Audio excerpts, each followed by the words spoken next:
Good morning, St. Andrews College. I'm Brandon Yee. And I'm Gray Berman, and this is SAC Today.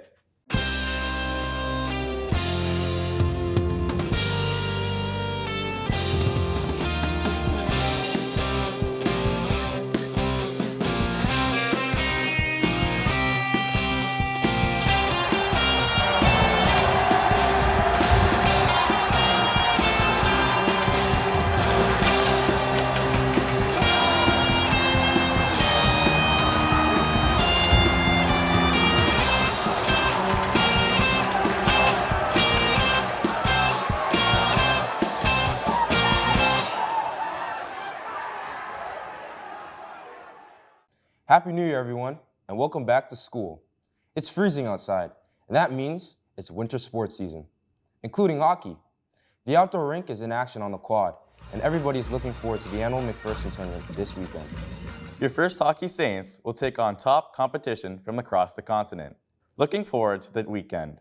SAC Today will be dropping daily profiles on some of the first hockey players. Here's a sneak peek of what we have in store. Hi, I'm Austin Gao. I'm in grade 12. I've been at SAC since grade 7. I'm a defenseman and I'm number 6. I'm from China, and over the winter break, I had the honor to play for my country's U20 national team at the World Juniors hosted in Croatia. It was a really cool experience, and playing for my country is always an honor. The McPherson tournament's always a special tournament, and as a grad, this will be my last time playing it. I'm super excited, and hopefully we'll win the Friday night game and the whole thing again.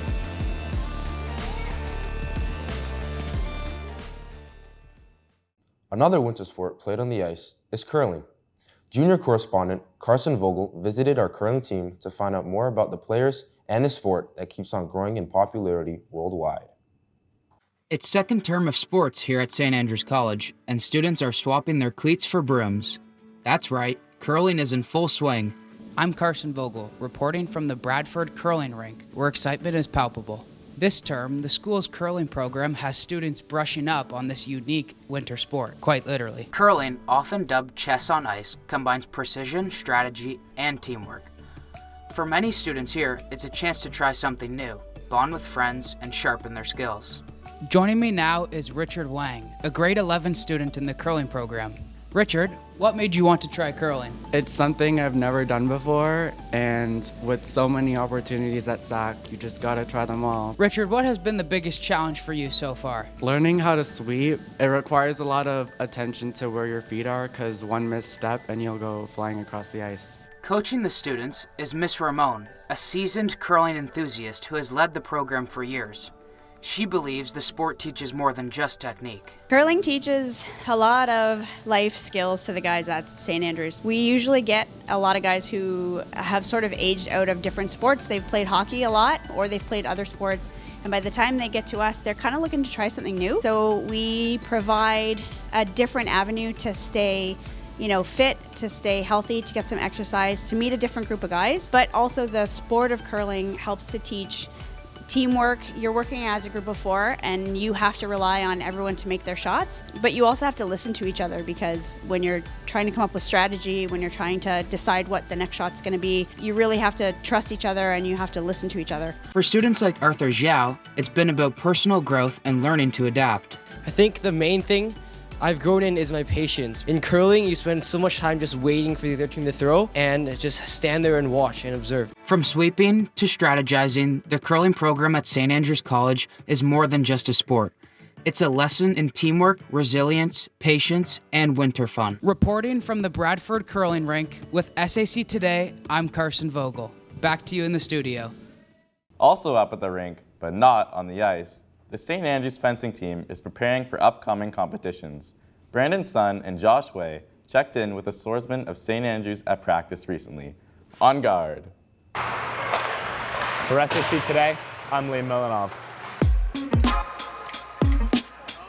So fencing is basically a martial art combat sport. It's a 1 versus 1 scenario in which 2 people have a sword fight, and the first person to score 5 points or 15 points, depending on the bout. And the goal of fencing is to just hit your opponent with a sword. Well, you know, I think fencing is really interesting because it's more than just a physical game. There's a real mental aspect. You have to be able to predict what your opponent's gonna do and try to match that, and then try to think of some attacks of your own that your opponent won't be able to think about. Well, you know, as I mentioned, a fencer, they've got to be smart, they've got to be able to think, but also fencing, you're gonna take hits, right? And sometimes it's gonna hurt a little bit. You're getting stabbed with a sword in the chest. You got to be able to take that hit, get back up, and then go for another point. If I'd add one more thing, I'd say fencing's a great sport. I highly recommend you should all come out and give it a try. So next year, come join the fencing team. Tell him how good of a captain I am. Sorry, you didn't see that. I don't think so. The winter months can be hard on our mental health, so the Jack.org Council has organized some uplifting events, including therapy dogs in the library and a gallery event on Bell Let's Talk Day with DJs, snacks, and interactive games. Since we're all in on sports this episode, Jeremy Lewis joins Gray for another installment of The Sports Desk. Welcome back to the Sports Desk, your source of everything athletics. From the NFL playoffs to the McPherson tournament, we've got you covered. My name's Jeremy Lewis. And I'm Gray Berman, and this is The Sports Desk. The NFL playoffs are heating up, and let's just say, Lions fans were dreaming big. Jared Goff was out there throwing marshmallows all game long, and I'm not really too sure what he was doing on the attempt to block the pick six. Goff, some pressure again, lets it fly high. It's intercepted, picked off by Quan Morton. Morton with some blocks, inside the 20. Morton, pick six! Josh Allen was unreal for the Bills, and a big shout out to Mark Andrews for dropping the Ravens' playoff dreams twice. Don't forget about the Andrew in Life football pool. My picks are locked up, and I'm feeling good about my bracket this year. Feeling good? That's pretty bold, considering you had Jared Goff and the Lions all the way in the Super Bowl, Gray. The annual McPherson tournament is coming up, and I'm not sure if I'm more excited for the actual game or the annual prospects game. Absolutely. I heard Captain Aiden Johnston has been getting dialed in for that prospect game.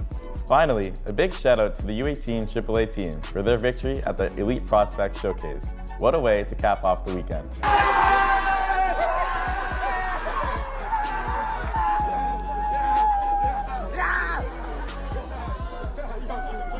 They sure are setting a standard of what it means to be elite. Keep an eye out on what the U18 team has coming up in their schedule. That's a wrap for today's Sports Desk. Thanks for tuning in. And remember, whether you're on the court, on the ice, or just watching from your couch, stay in the game. See you next time. Finally, the Lunar New Year is coming up on Wednesday.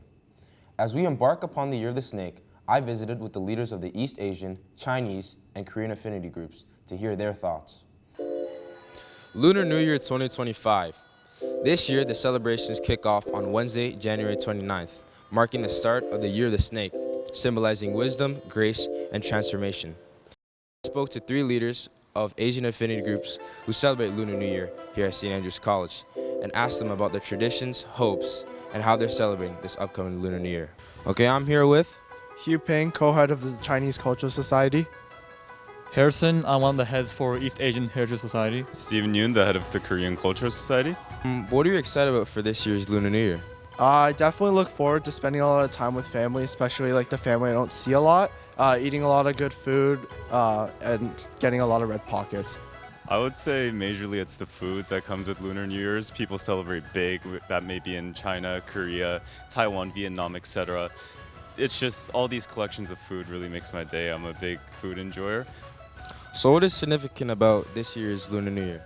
So Lunar New Year overall is very significant as we honor our ancestors as well as seek to find good luck and fortune, especially within the Year of the Snake, finding great wisdom and unity as well. Any planned events or activities that the SAC community should look forward to associated with Lunar New Year? Yes, so every year at SAC we host this lion dance, which this year is going to be happening on February the 3rd. And lastly, are there any opportunities for students outside of the affinity group to experience and learn about Lunar New Year? I'd say start off with the basic stuff. Try the food, explore the arts. When you start to really step into these fresh cultural boundaries, you may be able to find something new to it, a new spice or flavor that you may like, literally and figuratively. And I would say there's a lot of cultural fairs in downtown Toronto, I believe, or there's even small parties that they open, and maybe you could join in, and it's a great opportunity to get to know new people, but also the new culture. Any final message you want to say to the SAC community? Yes. So the East Asian Heritage Society is going to be running a fried rice event. We'll be making fried rice and tasting it. And also the week after that, we'll have a Lunar New Year hot pot at Xiangzi Hot Pot in Markham. And if you want to join, make sure to message either me or Joe. 新年快乐. 다들 새해 복 많이 받으세요. Happy Lunar New Year. For SAC Today, I'm Gray Berman. And I'm Brandon Yee. Thanks for watching.